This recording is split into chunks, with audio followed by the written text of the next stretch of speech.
ये हम इकट्ठे हो पाए और ये संकल्प पूरा हो रहा है। आज का विषय है श्रीमद् भगवद गीता में प्रतिपादित कर्म योग और उसकी प्रासंगिकता। कर्म योग में दो पार्ट हैं, एक तो कर्म है और दूसरा, और जैसा कि भाई जी ने जो टॉप पे लिखवाई रखा है, नहीं कश्चित् सन्मपि जातु तिष्ठते कर्मकर् कार्यते हि वशः कर्म सर्वै प्रकृति जैर गुणे।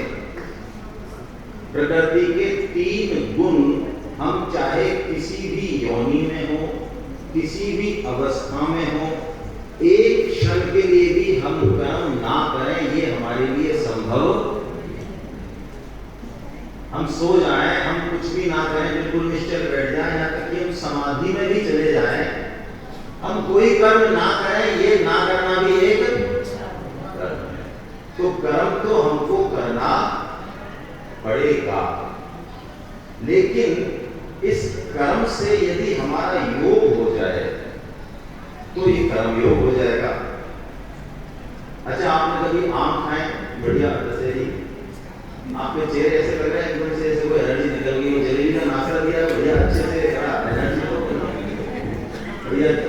कचौड़ी भी बड़ी फेमस है यहाँ की, और लंच भी तैयारी है, थोड़ी देर में मिलेगा ही आपको बिल्कुल। आप तो आपको यदि आपने आम खाए हैं बढ़िया, शुरू आते बड़े महंगे आते हैं, कोई ऐसी स्कीम मिल जाए कि भाई आपकी जो गुठलियां हैं वो आप हमें वापस दे देना और इसके आप फिर आम ले जाना, बोलो कैसा है? अरे अच्छा, उनकी भी गुठली निकले फिर आप दोबारा आम ले जाना उनके, कैसा रहे बोलो? तो बस ये कर्मयोग ऐसा ही है, आम के आम और गुठलियों के दाम। गुठलियों के दाम।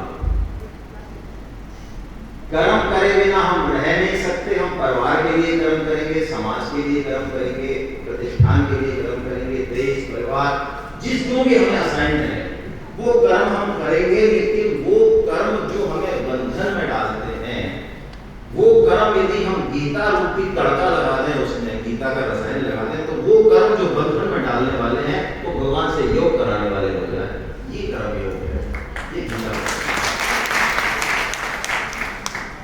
और बड़ी जोरदार बात है, गीता किसी भी देश या देश की बात नहीं करती, किसी जाति वर्ण लिंग की बात नहीं करती।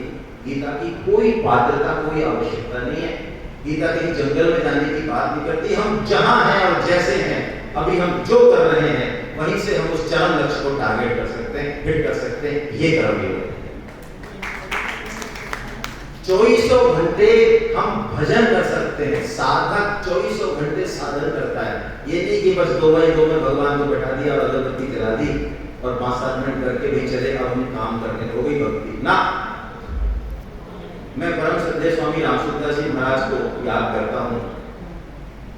आपने कितने ऐसे साधक हैं जिन्होंने उनका नाम सुना है? परम श्रद्धेय स्वामी रामसुंदर जी महाराज। तो भगवद गीता की सर्वश्रेष्ठ टीका हमारी नजर में, आपकी नजर में कोई और हो सकती है, इसके हम बहस नहीं करेंगे। ऐसे परम निष्काम संत कि जिन्होंने 105 साल इस धराधाम पे रह के भी उनका एक फोटो भी अवेलेबल नहीं है, और उन्होंने अहर्निश कर्म योग और गीता पर और भक्ति योग और सारे ज्ञान योग सब पे उन्होंने अहर्निश बोला, अहर्निश बोला। यदि वो किसी दिन बोल नहीं पाते थे, एक बार ऐसा हुआ, बोडल हरियाणा में गए तो काफी लंबी जर्नी थी, तो वहां पे जो आयोजक थे उन्होंने कहा, स्वामी जी उनका भी कहाँ प्रोग्राम, उनका ऐसा 7 दिन आप रुकने वाले हो, कल से बोलना, अभी आप आराम करो। तो कुछ देर बाद स्वामी जी ने कहा कि शाम की प्रसादी आज हम नहीं पाएंगे। समझ नहीं आया लोगों के, तो उनके जो साथ थे उन्होंने आयोजकों को कहा, क्या किया तुमने? यदि स्वामी जी अपनी वाणी से भगवान की सेवा नहीं करेंगे तो ये अन्न का एक दाना नहीं लेंगे अंदर। तुम तुरंत जो प्रोग्राम हो उसको कैंसिल मत करो, ये जाएंगे वहां, ये कोई ठिकाना मकान नहीं है इनके। ऐसी अहरनिश सेवा करने वाले परम श्रद्धेय स्वामी जी महाराज ने इस कर्म योग को हमारे लिए बहुत सुलभ बताया सबके लिए। मैं आपको कुछ उदाहरण देता हूँ। हम लोग सनातनी हैं और सनातन से ऊपर कोई विज्ञान नहीं है।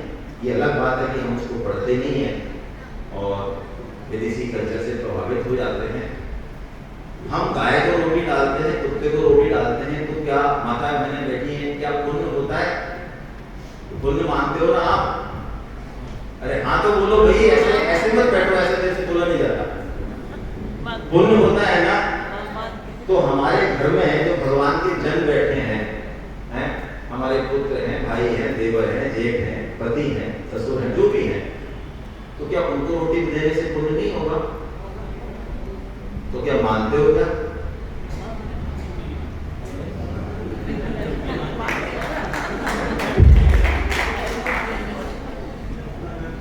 देखिए भगवान ने, ये गीता की बड़ी विलक्षण शैली है कि शुरू के जो 6 अध्याय हैं उसमें भगवान ने कर्मयोग को प्रमुखता से बोला, प्रमुखता से। आप प्लीज इसको नोट करें। गीता त्रिवेणी है, किसकी? ज्ञान, कर्म और भक्ति की। यदि आप ऐसा मानते हैं कि गीता में कर्मयोग की ही चर्चा है, वो सर्वश्रेष्ठ है, तो प्लीज क्षमा करें, आपने गीता को नहीं पढ़ा। यदि आप कहते हैं गीता में ज्ञान योग सर्वोच्च, तो क्षमा करें, आपने गीता को ठीक से नहीं पढ़ा। त्रिवेणी 3 से होती है, गंगा, जमुना, सरस्वती। उसमें हो सकता है सरस्वती छिपी हो, लेकिन त्रिवेणी का मतलब 3 ही होगा।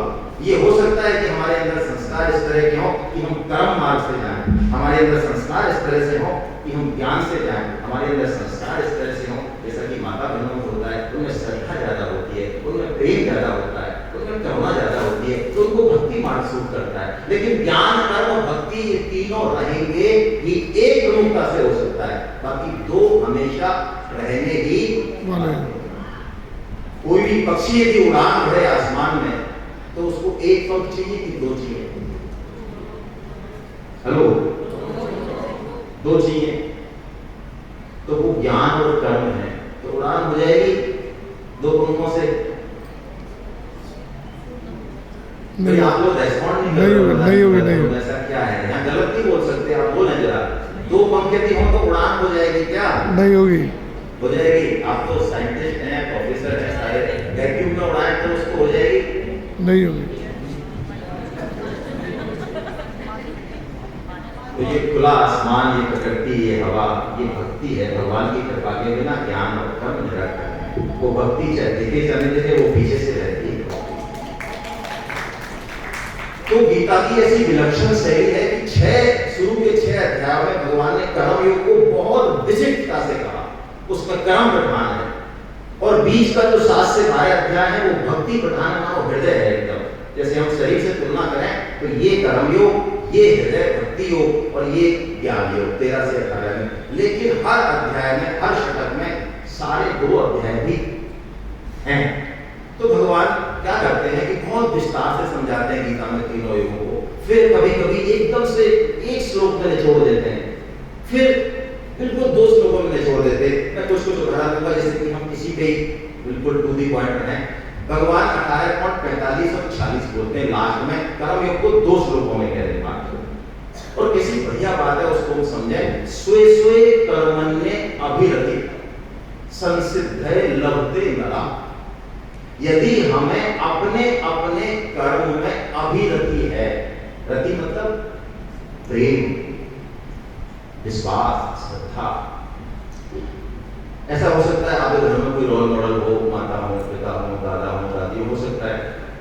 आपको दादी से मुझे लगाव हो, दादाजी से लगाव हो, दादाजी मान लो रात को बीमार हो और आपसे 1 लोटा जल मांगे, तो आप बताइए आपको उनकी जल की सेवा करने में बड़ी तनाव आएगा, थकान लगेगी, या दौड़ के जाएंगे आप? यदि आप प्रेम करते हैं दोनों से, दौड़ के जाएंगे, और बल्कि आप आनंदित होंगे कि मुझे काम करने का, दादाजी की सेवा का अवसर मिला।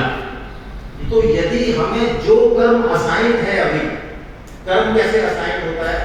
हम अपनी अहमता को बदलते रहते हैं। देखिए, हो सकता है स्त्री या पुरुष, ये ऊपरी आवरण है, लेकिन ठीक है, ये जरूरी है, इसी से कर्तव्य डिसाइड होगा। हम पिता हो सकते हैं, हम पुत्र हो सकते हैं, हम प्रोफेसर हो सकते हैं, हम शिष्य हो सकते हैं, हम श्रोता हो सकते हैं, हम वक्ता हो सकते हैं, हम भारतवासी हो सकते हैं।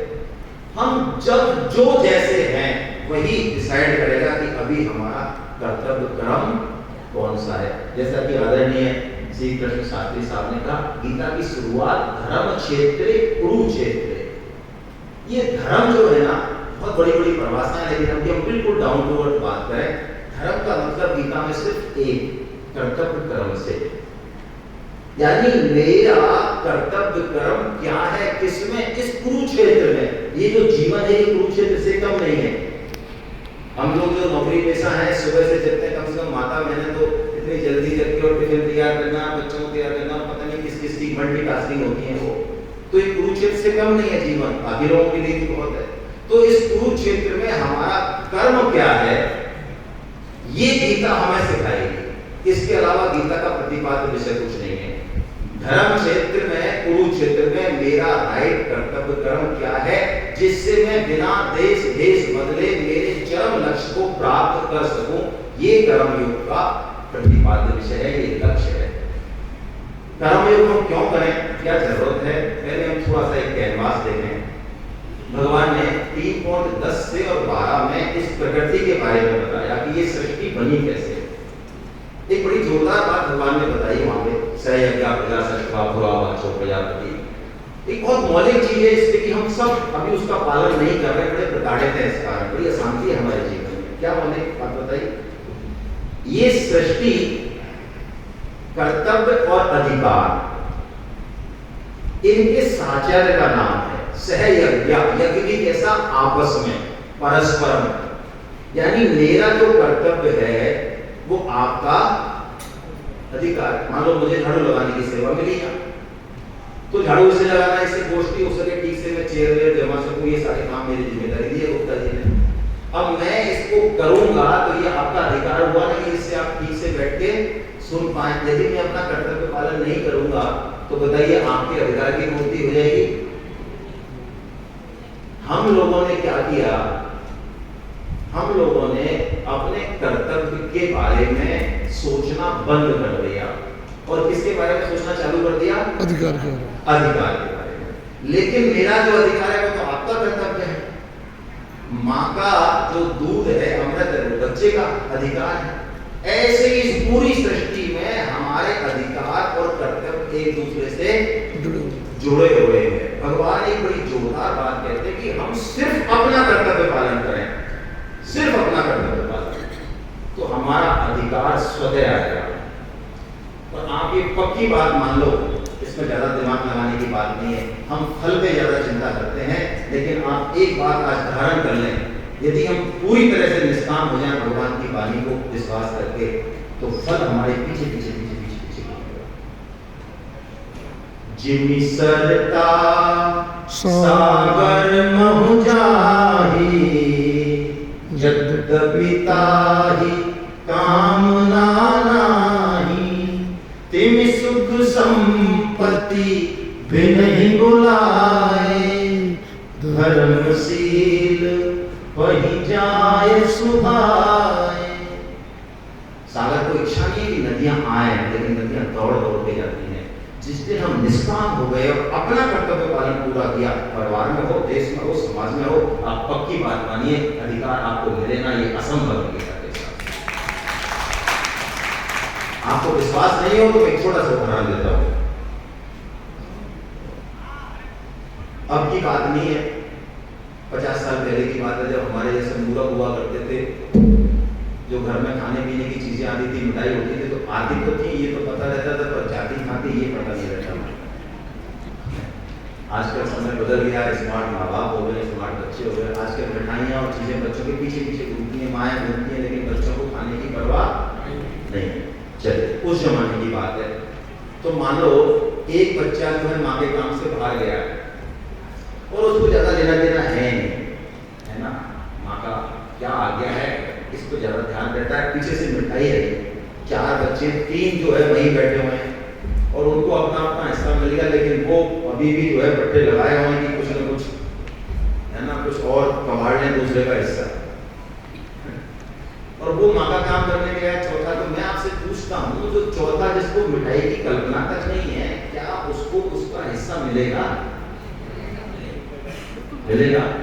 कब मिलेगा? ज्यादा मिलेगा भाई, ज्यादा ही मिलेगा शायद। ये प्रकृति एक ऐसी माँ है जिसमें हमने अपने कर्तव्य कर्म की आहुति डाली। अपने आप जो आएगा, अपने आप जो जरूरत होगी कर्तव्य कर्म की सामग्री भी प्रकृति ही देगी। सहयज्ञा प्रजा सृष्टा पुरोवाच प्रजापति अनेन प्रसदस्यतो महेश, सहस्तु इष्ट काम का। तुझे जो चाहिए वो तुझे सब मिलेगा, लेकिन मनुष्य एक विलक्षण प्राणी है। पहले हम इस बात को समझें, नहीं तो कर्मयोग समझ में ही नहीं आएगा। यदि हमें अपने बारे में पता चल जाए कि हम हैं कौन, है ना, हम आपके हैं कौन, कौन सी पिक्चर थी वो, हमें वास्तव में अभी यही नहीं पता है कि हम है कौन। अभी जो हम मान रहे हैं, ये आप पक्की बात मानिए, ये टेम्परेरी टैगिंग है। मैं अभी किसी से भी महानुभाव से परिचय पूछूं, वो परिचय मुश्किल से 40, 50, 60, 70 साल पुराना होगा। शरीर को लेके होगा, किसी न किसी चीज को लेके होगा। जो टेम्परेरी वो टैग है, उस टैग को हटाने के बाद मूल स्वरूप जो हमारा है वो हमें नहीं पता। हम जो हैं वास्तव में, हमारे ऊपर दो जिम्मेदारी बहुत महत्वपूर्ण है, दो वीटो पावर दी हमको भगवान ने, जिसको कि हमें नहीं पता। आपको पता है 84 लाख योनियों में मनुष्य योनि को बहुत दुर्लभ माना, दुर्लभतम माना। बड़े भाग मानुष तन पावा, सुर दुर्लभ सदन नहीं का है, ऐसा कहा। ओ अमीशाम किमकारीशो मनम प्रसन्न ऐसा सुलितम स्वयं। श्रीमद् भागवतम में भगवान इंद्र कह रहे, भारतवर्ष में मनुष्यों को देख के कह रहे हैं कि हरि ने क्या करुणा का बादल फट गया, इनको भारतवर्ष में मनुष्यों में जन्म दे दिया, जो कि हमें भी संभव उपलब्ध नहीं है। आप सच्ची सच्ची बताओ भाई, ये जो शास्त्रों में वर्णन हो रहा है मनुष्य जन्म की दुर्लभता का, सच्ची बताना। देखो हाँ, क्योंकि मैं आपका ही हूँ। हाँ, मैंने यहाँ से फर्स्ट ईयर की 88 में, मेरे गुरुजन बैठे हुए हैं, आप सब, मैं आपको प्रणाम करता हूँ। इसी एमएससी कॉलेज से मैंने 12वीं की है, उसके बाद मैं इंजीनियरिंग में गया था। तो मैं आज, मुझे पता नहीं था फंक्शन में आया, तो मैं एमएससी कॉलेज पूरा घूम के आया। तो गुप्ता जी कह रहे थे सर कहाँ पहुँचे। अरे मुझे सब पता है, एडमिन ब्लॉक कहाँ है, फिजिक्स क्लासेस लेते हैं, मुझे पता है। और बड़ा जोरदार लगा मुझे, जैसा मैंने देखा आज से 35-34 साल पहले, कॉलेज लगभग वैसा ही है। मेरे लिए तो बहुत अच्छा है, मेरे लिए तो बहुत अच्छा है, लेकिन आप तो कैसे समझे वो आप मैंने ऐसा नहीं होना चाहिए वैसे। हालांकि मुझे बहुत अच्छा लगा, क्योंकि आपकी यादें जो होती है ना, 50 साल बाद अपने काम में जाए तो वही कुटिया देखें, वही पेड़ देखें, तो आपको बहुत अच्छा लगेगा। लेकिन डेवलपमेंट के हिसाब से तो ठीक है, मुझे नहीं। तो सही बताओ, ये शास्त्रों में जो मनुष्य के लिए कहा जा रहा है कि बहुत दुर्लभ है, आप हृदय का हाथ करके बोलिए, क्या आपको इतना ही दुर्लभ लगता है मनुष्य? नहीं, झूठ बोलते हो आप। अच्छा, मैं आपको बताऊं, आज हम वर्कशॉप कर रहे हैं गीता के ऊपर, इससे हम कुछ लाभान्वित होंगे, सीखेंगे। मैं आपको सिंपल सी चीज पूछ रहा हूं, आप कोई वर्कशॉप मत कीजिए, कोई गीता मत पढ़िए। आपकी एक सोने की चैन है और एक पीतल की चैन है। आपने कहां से ट्रेनिंग ली कि सोने की चैन को मुझे किस तरह से टेक केयर करना है, तिजोरी में रखना है, संभाल के रखना है? बोलो, रखते हो आप अपने आप? कोई ट्रेनिंग ली, कोई वर्कशॉप में गए आप? रखते हो ना? तो यदि जिस दिन ये समझ में आ गया कि मनुष्य जन्म इतना दुर्लभ है कि शास्त्र तो पूरा कह नहीं पा रहे, उस दिन हमारी ये रहनी करनी नहीं होगी भाई, कुछ बात बदल जाएगी। तो आप पूछो, क्या मनुष्य जन्म दुर्लभ लगता है?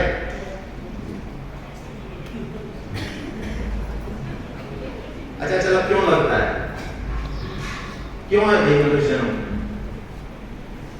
आप बुरा मत मानना, सब मेरे गुरुदेव है, इसलिए माँ के सामने बच्चा जो है कुछ ऐसी बात भी कर देता है। 4 चीजें पशु में और मनुष्य में कॉमन है: आहार, निद्रा, भय, मैथुन। आहार हम कितना भी अच्छे से अच्छा खाएं, बहुत डाइटिशियन हो गए यहाँ पे, कई बड़ा शरीर का ध्यान रखते हैं। मैं आपसे एक बात पूछता हूँ, क्या आहार में हम पशुओं से श्रेष्ठ हैं? हम इतना बढ़िया खाना खिलाएं, भाई इसने जलेबी खिला दी सुबह, अब भी बढ़िया कोई चीज बना रहे होंगे। अच्छा, मैं आपसे कहूं, सुअर का आहार क्या होता है? पिष्ठा। हमारे मल का भी मल खाता है। वैज्ञानिकों ने ये प्रूव कर दिया, हम 56 भोग खाएं, उसमें जो हमें आनंद का स्तर होगा, तृप्ति का जो स्तर होगा, उससे बेहतर सुअर अपने आहार में तृप्ति महसूस करता है, तभी तो वो भागता है उसके पीछे। यदि आप इंटेलेक्चुअल लेवल पे नहीं है, नीचे हैं इंद्रिय स्तर पर भोगों में, तो आपको विषयों में ज्यादा मजा आएगा। आप देखते ना, एक उम्र के बाद आपसे पत्नी पूछती है, अच्छा सब्जी कैसी? ठीक है। क्या बना? और हो सकता है 20 साल पहले आपने डंडा निकाल लिया हो, तो हमने जब कही चीजें ये गड्डी चाहिए ही नहीं, तो उसने बना कैसे? कसरवाला बना दी, हो सकता है 3 दिन आपका थोड़ा सा है। एक ये भी की पोजीशन भी है कशी बनाने। क्यों भाई? क्योंकि अब जो भोगों में जो रस था वो अब छूट गया है, अब रस नहीं उठ रहा है ऊपर। तो सूअर का रस हमसे भोजन में ज्यादा है, तो आहार के मामले में हम उनसे श्रेष्ठ। और वैसे भी भाई देखो, आपने किसी गाय को, भैंस को, सूअर को हमारी तरह रोते पीते देखा है? भाई साहब कमर में दर्द है, थोड़ा बीपी जा रहा है, थोड़ा हार्ट अटैक है, थोड़ा डायबिटीज। हेलो डाइटिशियन, बुद्धिमान, बड़ी बड़ी बीमारियां किसके हैं ये? अरे भरतपुर में नहीं है क्या भाई? भरतपुर के लोग बड़ा होने में मुझे पता है। हाँ लोहागढ़ है। चलिए आहार निद्रा, हम 1 लाख के गद्दे पे सोए और रात को हमको ध्यान रहे कि हम 5 स्टार होटल में 1 लाख के गद्दे पे सोए, तो बोलो नींद अच्छी है बुरी है? हेलो अच्छी है?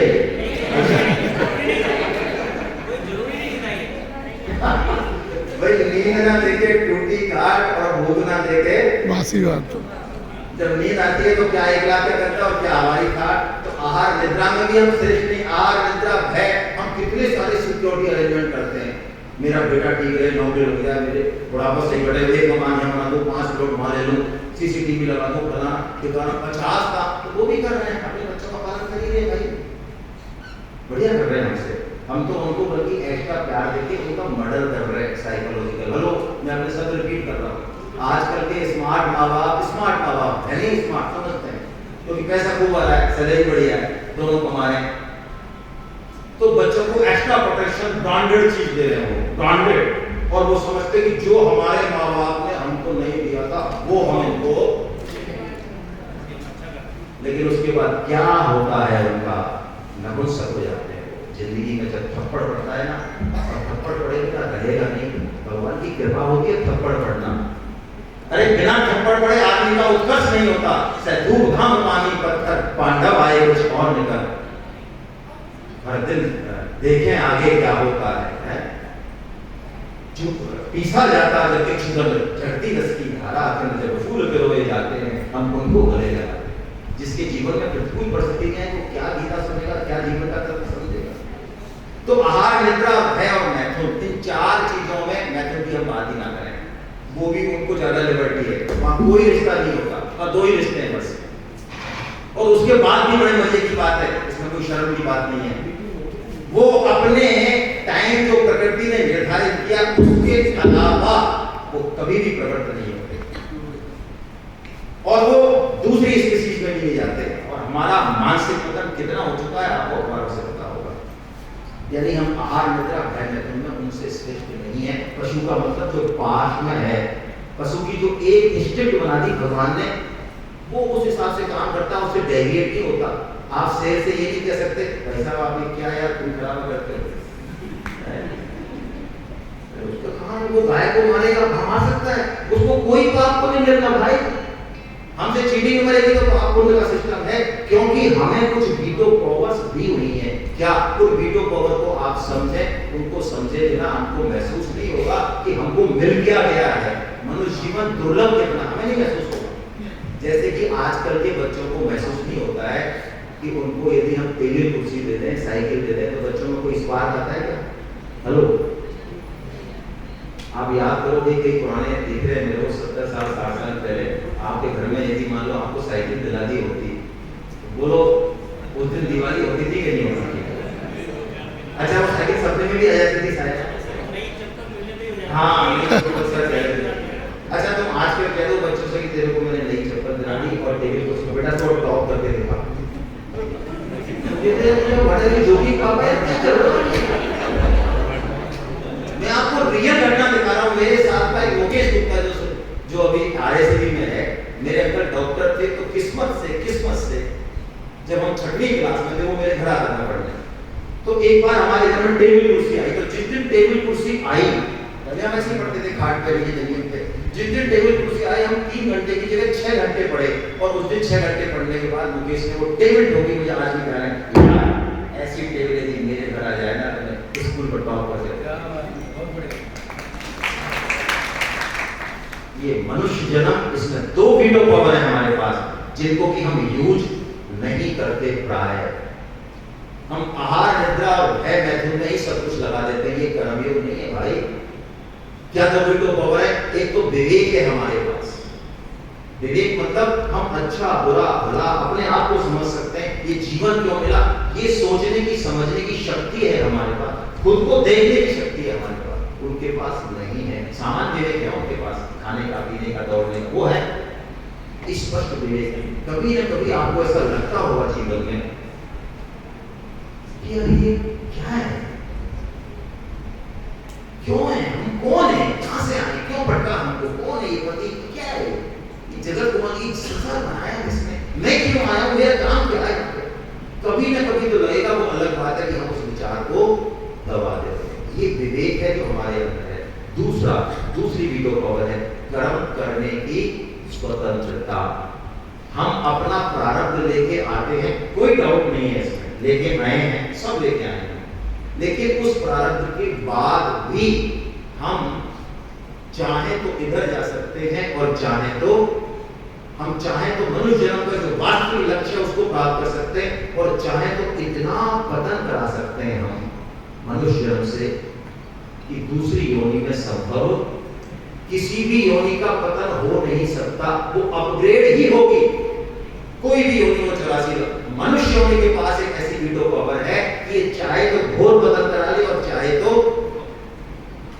परमात्मा को प्राप्त कर ले। लेकिन यदि हमने 4 कामों में ही अपनी सारी जिंदगी लगा रखी है, किस में, आहार, निद्रा, भय और मैथुन में, तो हम सकल हो सकती है, लेकिन वास्तव में हम मनुष्य नहीं है। कौन है वो बताए? पशु जो पाश में बना है। और आपको एक बड़ी जोरदार बात कर्मयोग से ही, थ्योरी ऑफ कर्मा में 4 पुरुषार्थ होते हैं जिनका अर्जन करना चाहिए। पुरुष का मतलब यहाँ स्त्री पुरुष से नहीं है भाई, है ना, ये तो चोला है, सबके लिए है वो। धर्म, अर्थ, काम और मोक्ष आप सब जानते हैं, मैं बहुत शॉर्ट में ले रहा हूँ।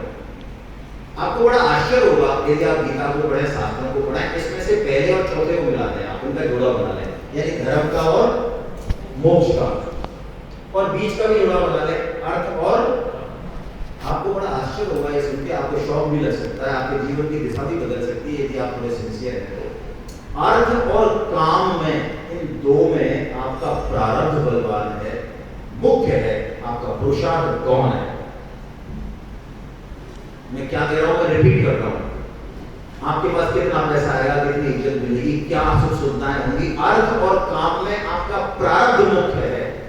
आप रात और दिन मेहनत कर लें, टाटा, बिरला, अंबानी नहीं, जो मिलना है वो आगे रहेगा। इसमें बहुत ज्यादा मेहनत करना मूर्खता है।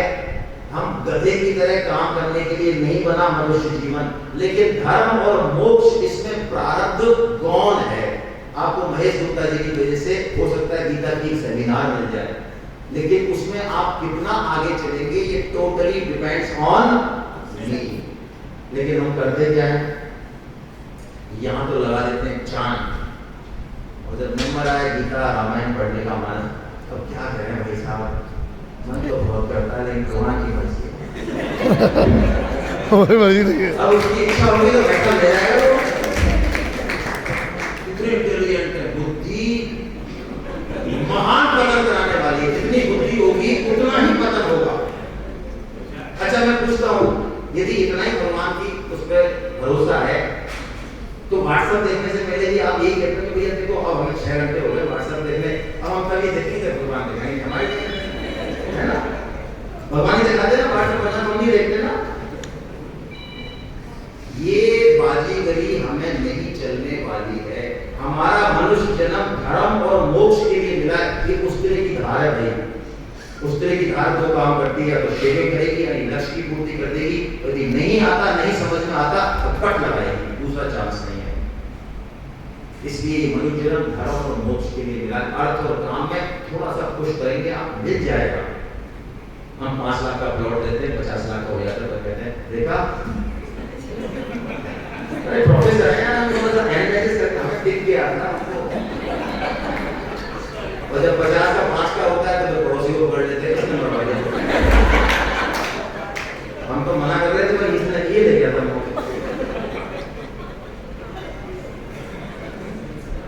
ये बातें नहीं चलेगी। अब कर्म योग में हमें करना क्या है?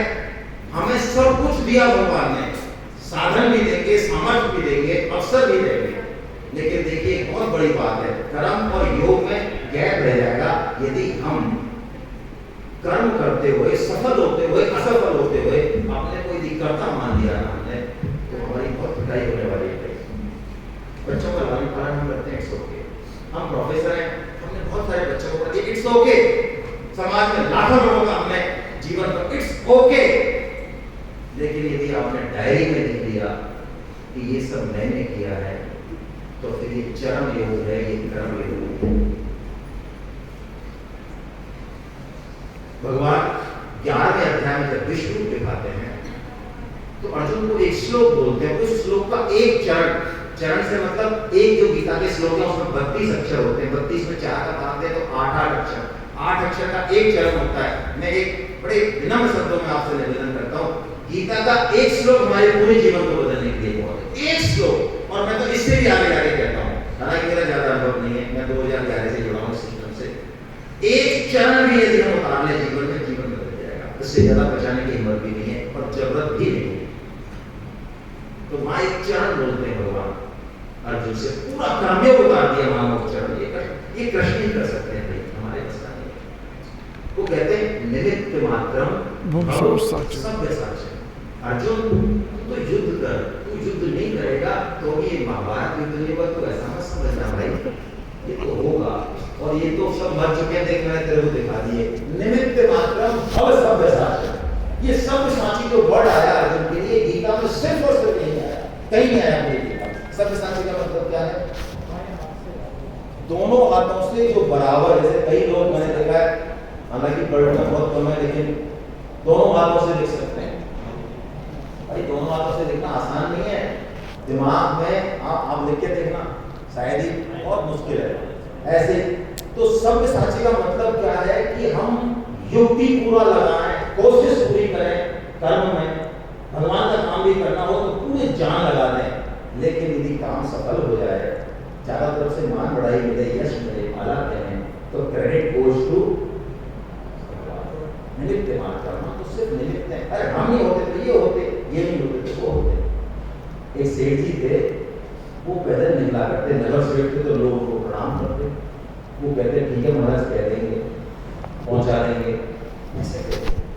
एक दिन आदमी ने पकड़ लिया, यार तुम बड़े मतलब घमंडी टाइप के हो, क्या है? हम तो नमस्कार करते हैं, तुम कहते पहुंचा देंगे, कह देंगे, क्या है हमारे जवाब नहीं देते तुम नमस्कार का। तो उन्होंने कहा भाई साहब गुस्सा क्यों होते हो यार, हम दुकान में जाते हैं और तिजोरी खोलते हैं और सबसे पहले लक्ष्मी देवी को ही कहते हैं, आज तेरे को कल्लू लाल ने प्रणाम किया, आज तेरे को लल्लू लाल ने प्रणाम किया। भैया तो प्रणाम किसको कर रहे हो? मेरे को कर रहे हो? तो बस जिसको कर रहे हो पहुंचा। हमारा कहना है, लेकिन हम कर्ता बन जाते हैं, घर में भी बन जाते हैं। तो कर्ता जो बनेगा उसका भरता भी बनेगा। ये पक्की बात मान लो आप। ये कर्मयोग चल रहा है, यदि कर्ता नहीं बनेंगे, और कर्ता बना क्या है? झूठा है। मैं आपको एक पजल देता हूं बड़ी जोरदार, यदि गीता के बेस पे हम कर्मयोग को समझें। मुर्गा, देखिए गीता के किसी भी एग्जाम्पल को, किसी भी श्लोक को प्लीज पड़ोसी में मत घटाइए, कुछ पार नहीं पड़ेगी। किस पे घटाना है? अपने आप कुछ में घटाना है। तो बात है कि तो उस पर दिख रहा, अच्छा इसके लिए कह रहे हो क्या? ये ऐसे, अरे उस पे नहीं भैया, यहाँ पे देखो। तो मुर्गा रोजाना बांध देता है और उसके कुछ समय बाद सूरज उगता है। तो मुर्गे को समझ में आ रही है बात? नहीं आ रही है? तो मुर्गे को ये गलतफहमी हो जाती है कि मेरे बांध देने से सूरज, और फिर एक गलतफहमी जो हम सब में, यदि मैं बांध नहीं दूं तो तू मत दे बेटा, सूरज तो उगेगा भाई। भाई साहब हमें सेक्रेटरी में रहा, शासन सचिवालय में 5 साल। अब बुरा मत मानना, पर्सनल नहीं कह रहा हूँ, बस मेरा एक रीडिंग है, पर्सनल बिल्कुल मत लेना। लोग रिटायरमेंट के 10 साल बाद लग रहे हैं किसने? हम उससे पूछे भाई क्या है जिंदगी की एक नई फिलोसफी, जरा काम करो उस पे। अरे ये मनुष्य ने मिला है देवताओं के लिए दुर्लभ है, घिसने के लिए थोड़ी मिला है भाई साहब। हम यदि यहाँ नहीं रहे तो एफडी डिपार्टमेंट डूब भी जाए। हाँ तो जब एफडी आप जब नहीं थे तब भी एफडी डिपार्टमेंट था भाई, और बल्कि आप यहाँ से हट जाओगे तो और अच्छा चल जाएगा। घर में जो है कई मठाधीश होते हैं हमारे जैसे, तो माता बहने कहते तो निकल तो सही बाहर बहुत अच्छे से व्यवस्था चलेगी। कई बार हमको बोला थे हम अरे तू हट जा यहाँ से पिक्चर से हट, बहुत बढ़िया व्यवस्था चलेगी, ये तू ही है सब समस्या गलतफहमी का आलम इस कदर है दोस्तों, गलतफहमी का आलम इस कदर है दोस्तों, हर ईंट सोचती है कि दीवार मुझ पे ही टिकी है। अरे हम उस समग्र का उस समष्टि का एक हिस्सा है बस, और यदि हमारे से कोई एक समाज में देश में मैसेज जा रहा है, कोई काम हो रहा है, तो हमको क्रेडिट देना चाहिए, नमन करना चाहिए, डूब जाना चाहिए उसकी दया में और सत्ता में, बजाय कि हम अहंकार करें। वरना हमारे जैसे करोड़ों हैं उस समष्टि में यदि हम जुड़े तो ये कर्मयोग हुआ। देखिए हम भगवान श्री कृष्ण के अंश हैं, परमात्मा के अंश। अब तो श्री कृष्ण नाम की नींद में इस जगह में नहीं पढ़ता हूं, हम सब भगवान के अंश हैं, उनके बेटे हैं। तो अंश का क्या काम होता है भाई? अंशी की सेवा करना। हम अपने हर कर्म से ये देखें कि भगवान की प्रसन्नता है या नहीं। आप यदि अपने पति को तन मन धन से पूरी तरह से चाहते हैं तो बोलिए, आप 2-3 घंटे आपने मेहनत करी, पति मान लो, चलो पति मानने में बहुत दिक्कत आती है आजकल, बच्चा मान लो, बच्चा मान लो, बच्चा थोड़ा इजी रहेगा आपको। ये पति वाली पत्नी मान लो, तो आपने 2-3 घंटे मेहनत करी और बच्चा आया स्कूल से 2 बजे और कुछ नाश्ता इधर फेंका और ये फेंका और आपने खीर या जो भी चीजें बनाई उसके पसंद की, और आपने कुछ नहीं खाया, माने कुछ नहीं खाया। अब वो उसको बैठा रही है और खिला रही है, कुछ नहीं है, और बच्चे माँ अच्छी लगी, खीर बहुत अच्छी, बहुत अच्छी बनी है। अब बच्चे को जो आनंद आ रहा है, मैं आपसे पूछता हूँ, क्या माँ का आनंद उससे कम है या ज्यादा है? खाया कुछ उसने, सामान किसका है सारा? अरे मेहनत किसकी है सारी?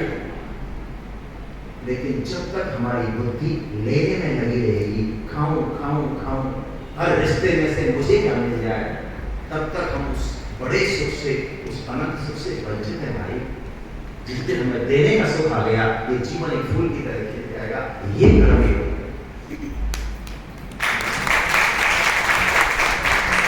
और हम इसीलिए बने हैं। और आप पक्की बात मानिए, यदि आप भगवत गीता को पढ़ना चाहेंगे तो भगवत गीता, आप पक्की बात मानिए, भगवत गीता की एक लाइन आप यदि आज यहाँ से लेके जा रहे हैं, मैं आपसे हाथ जोड़ के अपना फोन नंबर भी दे जाऊँ, चाहे आप बिल्कुल, क्योंकि आपका ही बच्चा हूँ, आप मनी भी दे सकते हैं। एक बात यदि आपने ले ली उठा ली, ऐसा हो नहीं सकता कि वो मर जाए। शाश्वत है गीता, नित्य है। हो सकता है दब जाए, 10 साल 5 साल बाद, लेकिन निकल के आई और आपके जीवन को परिवर्तित करेगी। वो है गीता।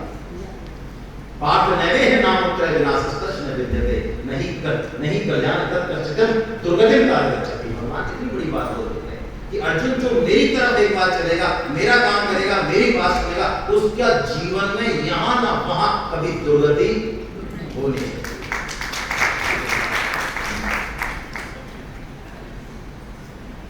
हम लोग श्रीमद् भगवत गीता का 1 साल का कोर्स चलाते हैं। मैं ये बात आपसे कहना चाहूँगा, अभी हमारी 51 क्लास चल रही है ऑल ओवर इंडिया, कुछ फिजिकल भी हैं और कुछ ऑनलाइन भी हैं। महेश जी भी उस क्लास में, यही प्रोडक्ट है।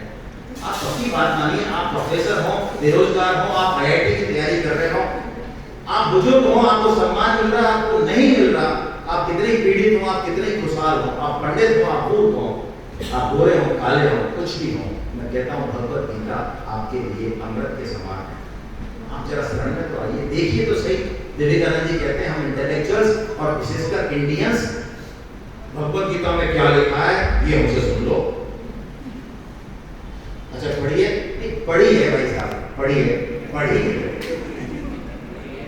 अरे हम प्रोफेसर लोग, इंटेलेक्चुअल लोग 2-2 हजार पन्नों की किताबें सजा देते हैं 3-3-4-4 रात में, है एग्जाम लग जाती है, नौकरी लग जाती है। एक भगवत गीता की छोटी सी किताब आपके इसमें है, क्या इसको A to Z पढ़ के और सेलेक्ट और रिजेक्ट नहीं कर सकते? क्यों सुने हम उसे तेरा पढ़ें? ये आलोकित करेगी। इसको गुरु मान लें। माता बहनों से तो मेरा बड़ी हाथ जोड़ के निवेदन है, स्वामी आजकल जमाना बहुत खराब है भाई, धर्म के क्षेत्र में जितना भ्रष्टाचार है बस कहीं नहीं है, इसलिए इसको गुरु मान लें गीता को। और भगवान श्री कृष्ण की जो वाणी है, किसी को गुरु मान के कृष्ण को और इसकी वाणी को मंत्र मान लें और हो जाए चालू। ये लाइट देगी, रास्ता दिखाएगी आपको हर मुश्किल से। मैं आपको चैलेंज के साथ कह रहा हूं, आपके जीवन में जो भी समस्या है, आर्थिक क्षेत्र में, सामाजिक क्षेत्र में, पर्सनल, जिसको कहीं से आप चर्चा नहीं कर पा रहे, यदि आप भगवत गीता की शरण लेंगे वो समस्या सॉल्व होगी। और ये मैं नहीं कह रहा हूं, सैकड़ों हजारों लोग कह रहे हैं। महात्मा गांधी जी का आप पढ़ लीजिए, वो कितनी बड़ी पॉलिटिकल फिगर थे, उन्होंने एक जो चीज कही उसको पकड़ने की जरूरत है। उन्होंने कहा कई बार मेरे सामने इस तरह की सिचुएशन आई, आर्थिक, पॉलिटिकल, मुझे नहीं पता क्या करूं, इधर जाऊं हुआ इधर करूं। वो कहते हैं मैंने भगवत गीता को खोला। कहां से खोला? कुछ लोग नंबर निकाला नहीं, जहां से खुली वहां से खोला, और मैंने जब पढ़ा तो मुझे अपनी समस्या का समाधान, और ऐसा एक बार हो जाए तो एक बुद्धि कहेगी संयोग है, लेकिन मैं आपसे कहूं ऐसा 20 बार हो जाए तो, और आपके साथ हो तो मानना, ऐसे नहीं मानना। हम लोग आपको एक पर्चा जो है दे रहे हैं, यदि आप क्लास ज्वाइन करें, पढ़ें इसको, भगवत गीता को सिलसिलेवार तरीके से पढ़ें। हमने बड़ा साइंटिफिक तरीके से, बड़ा इंटरेस्टिंग बना रखा है, बोरिंग नहीं है। ये जो आध्यात्म की बातें कई बार सोचते हैं ऐसा भजन लगता है सिर्फ वजह से, नहीं भैया हम प्रणाम करते हैं, बहुत इंटरेस्टिंग है, एग्जाम वगैरह भी है उसमें, लेकिन बड़ी सरल है, वो आप पढ़ें। आपको मैं एक पर्चा दिलवा दूंगा, जिंदगी दे दो चाहो तो, उसको जरूर पढ़ें और भगवत गीता को अपना अंग बनाएं। आपके बच्चे यदि IIT की तैयारी कर रहे हैं, मैं तो कह रहा हूं उनको भी पढ़ाएं। आपकी IIT की तैयारी बहुत अच्छी होगी। योग कर्मशु कौशलम है गीता। मुझे IAS जैसे ट्रेनिंग लेते हैं मसूरी से, मुझे 5 दिन जाने का सौभाग्य मिला। मैं IAS नहीं हूं, लेकिन मुझे सौभाग्य मिला। वहां पे डायरेक्टर, वहां पे एक ध्येय वाक्य लिखा हुआ आपको भी आया तो देखेंगे, योग कर्मशु कौशलम। मैंने पूछा उनसे, क्योंकि मेरा भी काम लोग जानता है, मैं ट्राई नहीं कर रहा हूं, लेकिन मतलब मुझे दर्द होता है कि टॉप इंस्टीट्यूट के डायरेक्टर क्या हो रही है। मैंने पूछा सर मतलब है, उन्होंने कहा कर्मों को कुशल तरीके से करना, बहुत अच्छे से युक्तिपूर्वक टेक्निक से करना, ये कुशलता है। वाह, योग कर्मशु। अच्छा, कोई रेपिस्ट पकड़ा ना जाए, कोई चोर इतनी बढ़िया तरीके से चोरी करके पकड़ा नहीं जाए तो योग हो गया। हेलो, कर्म का कौशल हो गया। अरे नियतम कुरु कर्म, कर्म जायो ही कर्म, वो कर्म जो हमको अपनी नियति से मिला दे, लक्ष्य से मिला दे। कर्म करने का कौशल ये है कि कर्म वो हमें भगवान की तरफ ले जा रहा है या इस संसार में जकड़ रहा है। कौन सा कर्म? जो कर्म हमारा है। अरे जो भी झाड़ू लगाने का, सब्जी काटने का, साइकिल चलाने का, पढ़ाने का, जो कर्म हमारा है वो कर्म हमको भगवान की तरफ ले जा रहा है या नहीं ले जा रहा है, तो वो योग कर्मशु कौशलम है, और नहीं ले जा रहा है तो कर्म का कौशल है। आप एक बात ध्यान रखें, जो भी कर्म करें पूरी युक्ति लगाएं, लेकिन कर्म में सफलता मिले या असफलता मिले, उसमें अपनी क्षमता को बनाए रखें।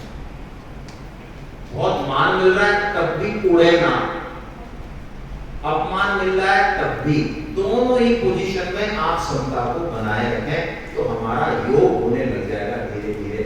और पक्की बात मान लें, ये जो कुछ हमको मिला, अभी जो कुछ मिला, देखिए मैं बहुत गहरी बात कह रहा हूं इसको, अभी जो हमें पति मिला, पत्नी मिला, माता, जो भी मिला हमको, धन मिला, विद्या मिली, ऐश्वर्य मिला, जो मिला, ये सब सेवा के लिए मिला है।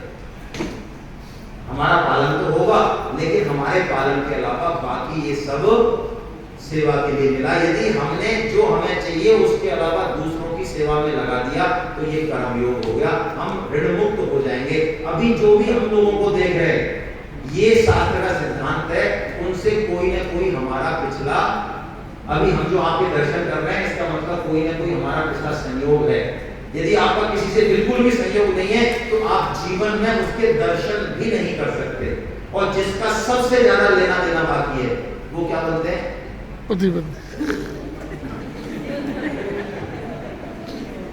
अरे जिससे बहुत ज्यादा उधार ले रखा है या दे रखा, वो कौन बनते हैं? हाँ, दुनिया का बेस्ट से बेस्ट पति वो हमारा, बेस्ट से बेस्ट पत्नी यदि हो सकती है, टॉप से टॉप, वो वही है जो हमारे पास है।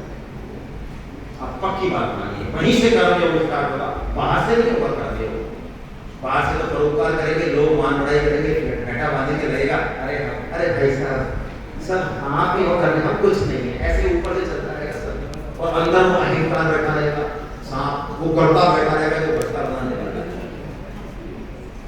तो कर्म योगी तो घर से कर्म की शुरुआत करता है, घर से। हाँ, कर्म योगी को अपनी पत्नी की सेवा करने में कोई समस्या नहीं आने वाली है भाई। ये कर्म योग है जो साथ साथ चलेगा, कर्म चलेगा। इसको हम देखें कर्म योग को, और इसमें किसी के मन में कोई बात हो तो हम चर्चा कर लें। मेरे ख्याल से समय की सीमा है यहाँ पे, तो बस मैं यही